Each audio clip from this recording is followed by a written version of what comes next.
Halo teman-teman, bagaimana kabar kalian? Semoga selalu dalam keadaan yang baik-baik saja. Salah satu serial garapan Netflix Korea Selatan yang berjudul Squid Game berhasil mencuri perhatian masyarakat di dunia. Squid Game mendapatkan banyak komentar positif dari penonton dan bahkan sempat menjadi trending topik di Twitter. Drama Korea Squid Game ini resmi dirilis sejak 17 September 2021 lalu. Squid Game menceritakan tentang game survival atau permainan bertahan hidup yang terdiri dari 9 episode. Serial ini menggambarkan kisah menegangkan dari 6 macam permainan yang mempertaruhkan nyawa pemainnya. Squid Game menawarkan 45,6 miliar won bagi satu orang pemenangnya. Peserta terdiri dari 456 orang yang berasal dari berbagai macam latar belakang yang berbeda-beda, sehingga membuat serial ini semakin menarik.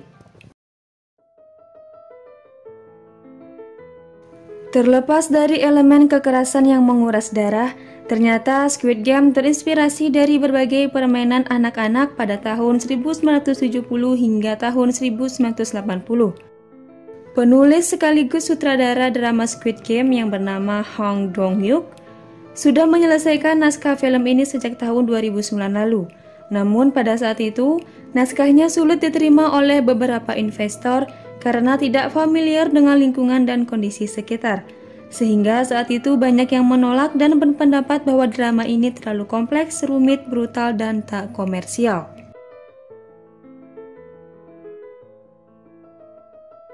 Hang Dong-hyuk menyebutkan bahwa dalam membuat ide jalan cerita film ini, dirinya terinspirasi dari permainan dengan nama yang sama, yaitu Squid Game. Menurutnya, permainan ini lazim dimainkan oleh anak-anak di Korea Selatan dan merupakan permainan yang cukup menguras energi fisik. Bagi dirinya, Squid Game dapat menjadi permainan anak-anak yang paling simbolis untuk menggambarkan kondisi masyarakat saat ini yang kompetitif di kehidupan.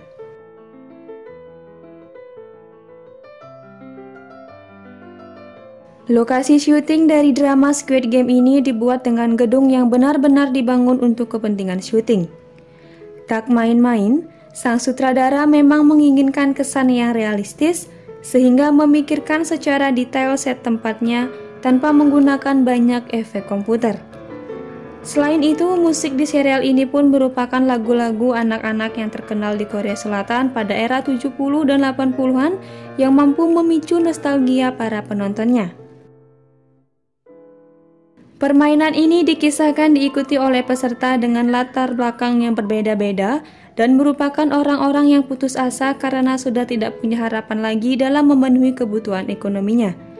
Permainan ini diikuti oleh 456 peserta yang benar-benar direalisasikan oleh tim produksi sesuai dengan naskah cerita yang sudah dibuat sebelumnya.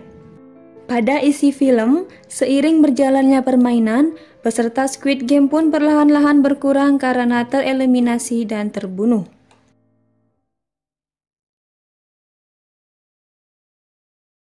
Sejak awal menonton, pasti semua orang akan langsung tertarik dengan sekelompok orang bertopeng yang mengenakan busana berwarna pink mencolok.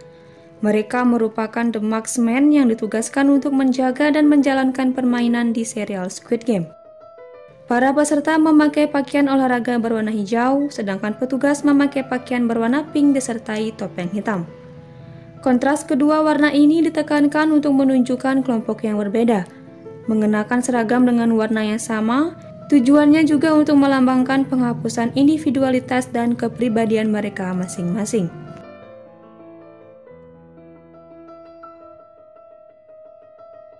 Dalam permainan Squid Game ini terdiri dari 6 macam permainan lawas yang akan diceritakan sebagai berikut. Yang pertama, Red Light, Green Light. Red Light, Green Light yang berarti lampu merah, lampu hijau merupakan permainan lawas khas Korea Selatan.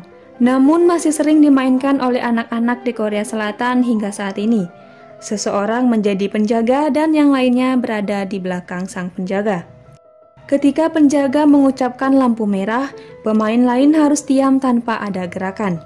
Pada seri Squid Game, boneka gadis berukuran besar berperan sebagai penjaga dan mengawasi gerak-gerik ratusan peserta. Jika ada yang bergerak sedikit saja, maka akan langsung terdeteksi dan ditembak mati oleh para pekerja yang menggunakan pakaian merah muda serta topeng. Permainan ini sangatlah menegangkan karena peserta sangat terkejut mengetahui sistem eliminasi menggunakan nyawa. Permainan yang kedua yaitu Sugar Honeycombs. Permainan ini berarti mengukir gulali. Caranya adalah melepas bagian utama dengan gambar yang terdiri dari segitiga, payung, bintang, dan lingkaran menggunakan jarum. Para peserta diberi waktu sekian menit untuk melakukan permainan ini. Semua mungkin terlihat mudah bagi yang mendapatkan bentuk lingkaran serta segitiga. Namun tidak berlaku dengan mereka yang mengukir gambar payung dan bintang. Peserta yang gagal, termasuk yang merusak bentuk dari gambar, akan dieliminasi dengan cara ditembak hingga mati.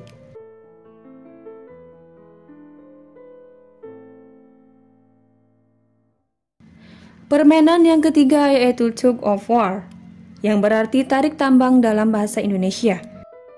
Permainan ini mengacu pada kekuatan setiap tim agar bisa menang. Namun pada Squid Game ini, permainan ini sangat menyeramkan karena siapa saja bisa kalah dan mati. Tarik tambang pada seri Squid Game ini dilakukan dari tempat yang tinggi, yang mana kelompok yang kurang beruntung akan jatuh ke bawah layaknya jurang. Permainan yang keempat yaitu Marbles. Marbles merupakan permainan lawas yang memanfaatkan gundu atau kelereng. Pada seri Squid Game, peserta bermain berpasang-pasangan dan diajak menuju perumahan kampung khas Korea di zaman dulu. Kemudian mereka berhak menentukan permainan apapun asal ada pemenangnya. Kebanyakan peserta memilih menebak jumlah kelereng dengan jawaban ganjil atau genap. Ada juga yang memasukkan ke lubang tanah serta mengadu jarak mana yang paling dekat dengan tembok. Mirisnya dalam permainan ini siapapun diizinkan berbuat curang. Oleh karena itu, banyak peserta yang mati ditembaki karena tidak mendapatkan keadilan.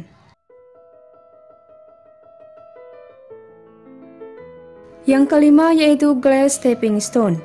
Para peserta harus menebak kaca yang akan dipijak. Kaca ada yang terbuat dari bahan yang kuat dan ada juga yang mudah pecah. Permainan ini juga dilakukan dari ketinggian. Jadi, begitu salah memilih, peserta akan langsung jatuh dan mati. Peserta dengan urutan terakhir dianggap paling beruntung karena ia sudah tahu kotak mana saja yang terbukti kuat untuk dilewati. Yang keenam adalah Squid Game. Inilah puncak dari segala permainan dan diberi nama sesuai judul seriesnya yaitu Squid Game. Squid Game ini berarti permainan cumi-cumi. Peserta dibagi menjadi penjaga dan penyerang. Pada permainan keenam ini dalam film hanya menyisakan 2 orang pemain. Penyerang harus bergerak melewati kepala simbol cumi-cumi yang diisi oleh penjaga untuk memenangkan permainan. Sebelumnya, ia tidak diizinkan keluar dari garis dan mencoba membekuk pertahanan penjaga agar dapat lolos hingga bagian ujung tersebut. Itulah keenam jenis permainan yang mempertaruhkan nyawa di seri Squid Game. Lalu siapakah dalang dari permainan Squid Game ini? Berikan jawaban kalian di kolom komentar.